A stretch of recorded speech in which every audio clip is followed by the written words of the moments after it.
कृष्णा। तो आज हम श्री हनुमान जी से कुछ शिक्षा प्राप्त करेंगे। जैसा कि आप सभी जानते हैं कि हनुमान जी जो है भगवान श्री राम के अनन्य भक्त में हैं और भगवान श्री राम के हर कार्य को सिद्ध करने के लिए वो पूरी तत्परता से लगे रहते हैं। उनके लिए कोई दूसरा कार्य है ही नहीं। राम काज कीन्हु बिना मोहि कहाँ विश्राम। जब तक वो श्री राम का कार्य नहीं कर लेते तब तक उनको विश्राम नहीं होता। इसीलिए एक प्रसंग के द्वारा हम उनसे कुछ शिक्षा प्राप्त करेंगे कि हमें भी अपने आध्यात्मिक जीवन में यदि प्रगति करना है तो किस प्रकार से हमें व्यवहार करना चाहिए। तो जब हनुमान जी लंका में प्रवेश करने के लिए आकाश मार्ग से जब उड़ रहे थे तब उनकी पहली जो भेंट हुई वो मैनाक पर्वत से हुई। मैनाक पर्वत उनके सामने आकर खड़े हुए और उन्होंने कहा कि हनुमान कृपया करके यहाँ पर थोड़ा विश्राम कर लीजिए। तो हनुमान जी ने सोचा कि अभी लंका में तो मैं पहुँचा नहीं हूँ। लंका में पहुँचने के बाद माता सीता की खोज करनी है और मेरा जो कार्य है, मेरा जो गोल है वो माता सीता की खोज करना है। अब पता नहीं माता सीता अभी कहाँ है, वो उसके बारे में कोई मुझे जानकारी नहीं है।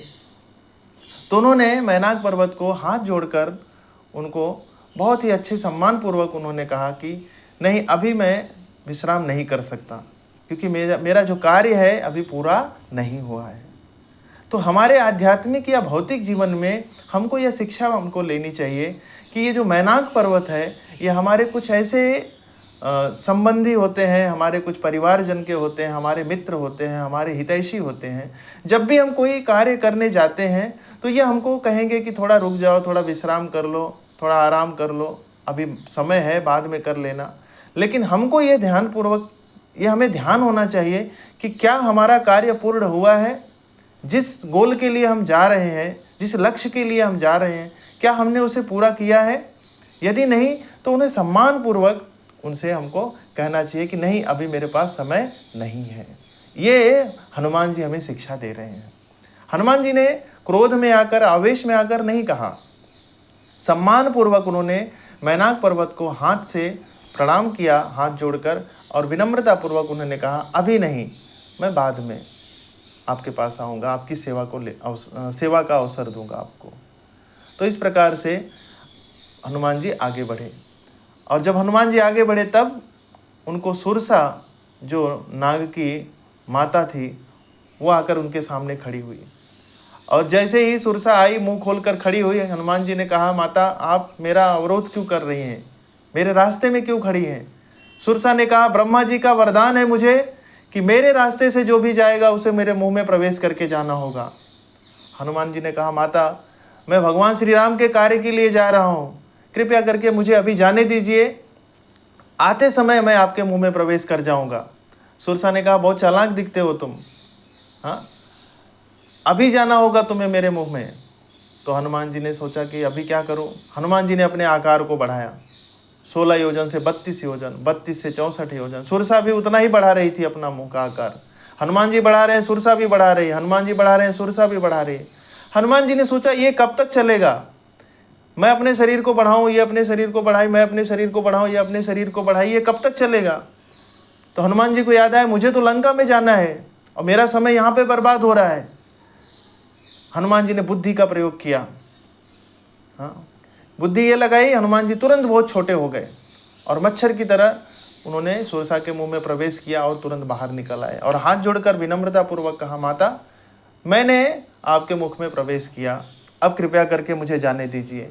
सुरसा बहुत प्रसन्न हुई और कही तुम बहुत बुद्धिमान हो, जाओ, तुम्हारा सारा कार्य सिद्ध होगा।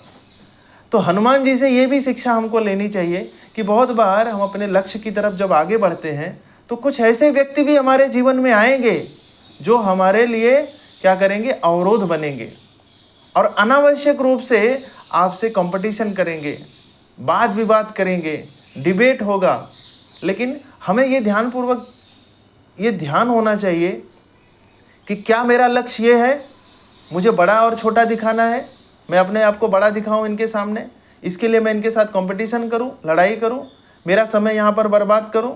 नहीं, उनसे विनम्रता पूर्वक निपट के आगे बढ़ना है क्योंकि हमारा लक्ष्य ज़्यादा महत्वपूर्ण है। इनके किसी भी व्यक्ति के साथ फालतू की डिबेट करने से बजाय हमारे लक्ष्य की तरफ हमको आगे बढ़ना चाहिए। तो हनुमान जी से ये दूसरी शिक्षा हमको प्राप्त करनी चाहिए।